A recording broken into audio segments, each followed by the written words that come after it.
কিয়ামতের দিন আল্লাহর দরবারে কেউ কথা বলতে পারবে না আল্লাহর নির্দেশ ছাড়া। নবী করিম সাল্লাল্লাহু আলাইহি সাল্লামকে সাহাবায়ে কেরাম জিজ্ঞেস করেছেন, হে রাসূল, আপনার আব্বা এবং আম্মার অবস্থা কি হবে? নবী করিম সাল্লাল্লাহু আলাইহি সাল্লাম কেঁদে ফেলেছেন, সাফ বলেছেন, আমি তাদের কোনো উপকারে আসব না।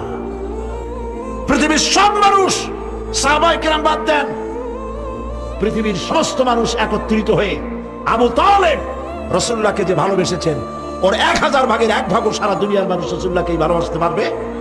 পারবে?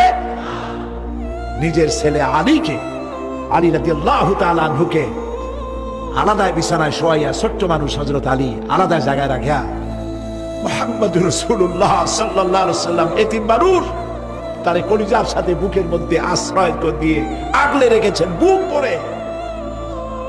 সেই আবু তালেব মৃত্যুর সময় নবী করিম সাল্লাল্লাহু আলাইহি সাল্লাম বলেছিলেন, চাচা একটি বার আমার কানে তাওহীদের কালেমা শোনায় দেন। আবু তালেব, তার কিসমতে ছিল না কালেমা। মরে যাওয়ার পর একজন সাহাবী বলেছিলেন, ইয়া রাসূলুল্লাহ, মৃত্যুর সময় আবু তালেবের মুখ আমি নড়তে দেখেছি, তিনি কালেমা পড়েছেন সম্ভবত। রাসূলুল্লাহ সাহেব বলেছেন, আমি শুনি নাই। এত ভালোবাসার পরেও হাদিস শরীফে এসেছে আবু তালেব জাহান্নামে যাবে। কোথায় যাবে? জাহান্নামে। সবচাইতে কম আযাব হবে কার?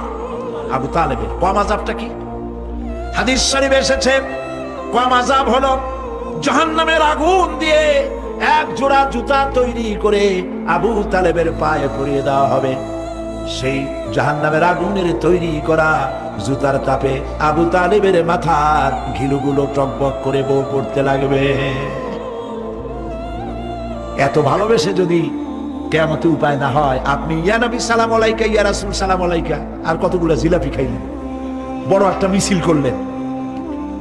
প্রিয় ভাই সব, এইসব বিদআত ছাড়ুন, এগুলি সুস্পষ্ট বিদআত। রাসূলুল্লাহকে ভালোবাসবেন, সাহাবীরা যেভাবে ভালোবেসেছেন ওইভাবে ভালোবাসবেন।